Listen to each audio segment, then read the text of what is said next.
Grounded is easily one of my favorite games of all time, so I'm gonna try my best to explain to you why you should give it a try, because I'm telling you a lot more people should give it a try and give it some love, so that hopefully in the future, and this is more for me, but hopefully in the future we can get a sequel, because I really need that. I need that more than anything else.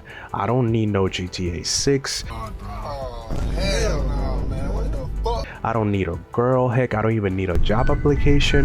What I need is Grounded 2. So please, Microsoft / Xbox Game Studios, if you're listening, you gotta make Grounded 2. I'm telling you, it's gonna be a great idea. Before you say anything, I know, okay? I know. Grounded 2 was announced to come out on July 29, but I started working on this video before the announcement. So keep in mind that in this first section, I didn't know they were actually going to do it. But hey, I'm glad. I'm very glad. I'll be there no matter what. Now back to the vid. Now, I started playing this game in the year 2024, and by this point, the game was already in what they call the fully yoked edition, which just means the complete version of the game, meaning that there were going to be no more major updates, no new content, nothing like that, just simple bug fixes. And I think I'm very lucky because in my opinion, I got to play the best version of the game, because mind you, this game came out in 2020, and we all know what happened this year. LeBron James won his 4th NBA championship with the Lakers, so everybody was too busy celebrating, having fun, having a good time, and the development of not only video games but any form of entertainment was dookie, trash, straight up garbage. Well, you know, that's not fair. Not everything was straight up garbage, but this is to say that my opinion might be very different from somebody who was there since launch. Now, if you don't know anything about Grounded, the best description is an open world survival game. It also includes some co-op so you can play with your friends, and on top of all of that, it includes a story that you can complete.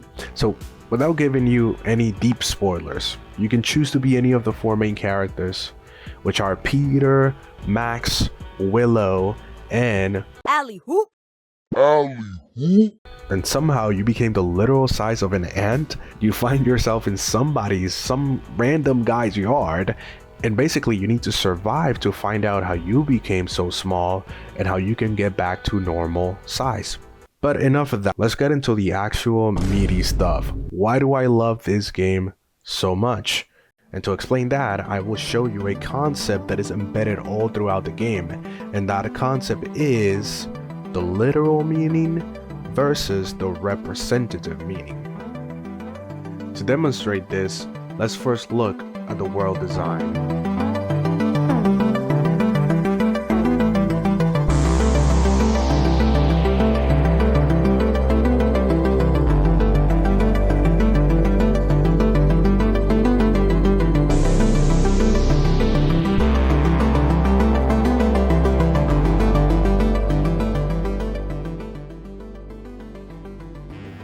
Take a look at this location of the game.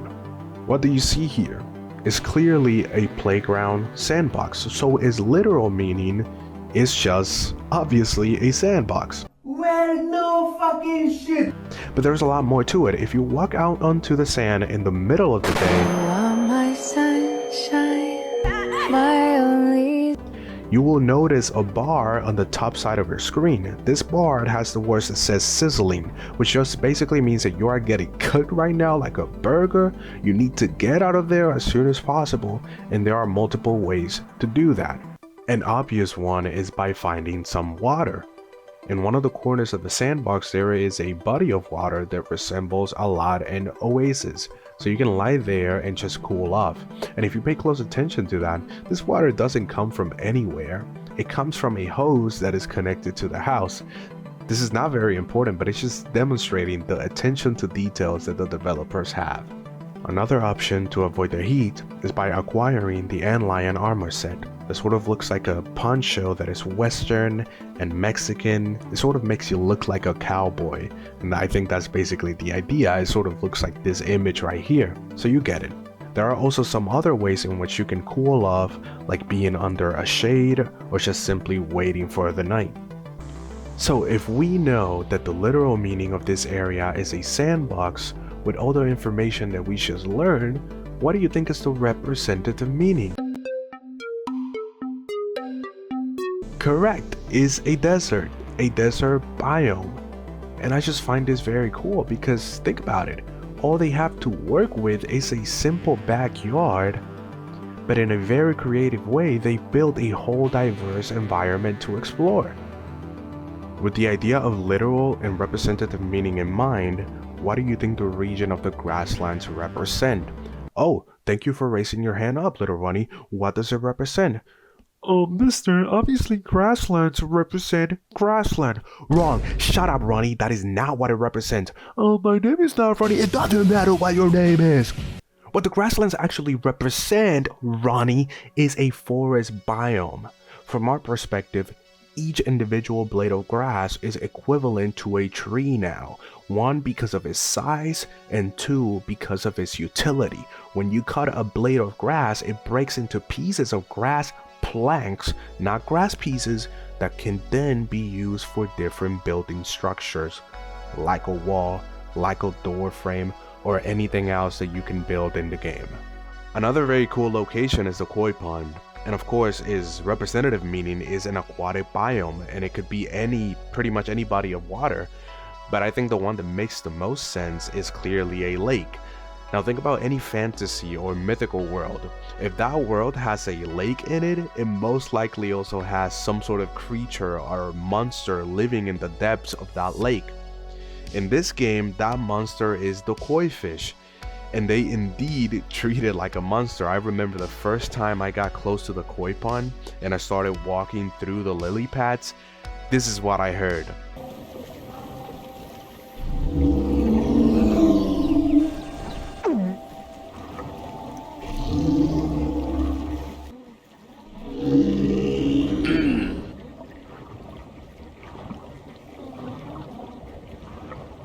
Man, after I heard that, I straight up doo-doo myself. Those are some very scary sounds, especially if you don't know what's down there. But in continuation, when you pay close attention to the design of the koi fish, you can see the intention in it. The body is full of scars and even missing an eye, almost like it went through some sort of battle. And again, this is something predominant in other mythical and real sea creatures. Other honorable mentions of locations like this are the dead tree, which could represent some rocky mountains. The holes in the ground are obviously like caves. The flooded zones are like swamps. And one of my favorite and most unique locations is the haze. The haze is a place that has been contaminated by a weed killer leak. And to explore this area safely, you need a gas mask. Plus, the creatures in here, they have basically mutated and become stronger. And I really like this area because it reminds me of those places in the Fallout games that were super radioactive and you needed some special equipment to be able to get through it. And I don't think this is a coincidence because this game was developed by Obsidian Entertainment, the developers of Fallout New Vegas, with locations like the Camp Searchlight that has heavy radiation in it. So I think there's some inspiration there, but that might just be speculation. Now, something that I felt was missing from this world is a representation of a cold winter type biome. Reporting on the snow. I mean, it's in the streets. God damn! I was surprised that there wasn't anything similar to this because I believe it could have been simple, like having an outdoor refrigerator or a cooler halfway open so that the cold would affect the environment. And just like the sandbox, you would need some special type of equipment to access the place. Hey, it's me from the future again. I saw the Grounded 2 full direct and they actually did it. They did a new cold biome. Take a look at this small video. One of my favorite examples of this is the ice cream cart. In all of the commotion, the ice cream vendor's cart has been knocked over and its contents have spilled out into the ground. And what this means for our young adventurers is that they'll be able to... But that's just my opinion. With all the things that they added to the game is more than enough. And one final thing that I want to talk about when it comes to the world design is landmarks. In any other open world game, landmarks, or you can also call them sights and wonders, they are always what we expect. Most of the time, they are just unique places that stand out. But in Grounded, they can do something that I have never personally seen in any other game, and it comes from the basis that this game takes place in a small area that is the backyard. So this means that each landmark is going to heavily relate to the characters of the story. Let's say your game takes place in Los Santos like GTA. Because it is a big world, some landmarks will simply not be related, and that's normal. But in Grounded, from our POV, everything appears big, but in reality, everything is close. It all belongs to one house and one story. For example, while exploring, you might encounter this milk carton that has the faces of 4 missing children, which is very similar to our 4 main characters who are also missing. And that's not a coincidence. It is a detail that is given to us to build the story. Another landmark that I like is the pet hamster's grave, or should I say his actual name, Dan Hamster III. And if you explore his grave, you will find many surprises, including, and this is very dark, his remains.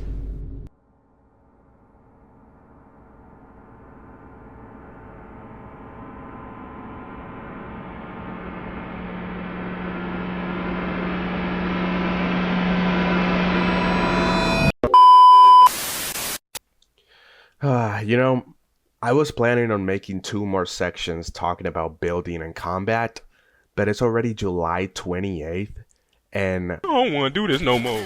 But also, I just don't want the video to come out after Grounded 2. So instead, what I'm going to do is speedrun this speech. So hopefully you're ready. Here we go. Building. This is probably one of my favorite parts of the game. With good creativity, you can almost build anything. Just take a look at what other people have built.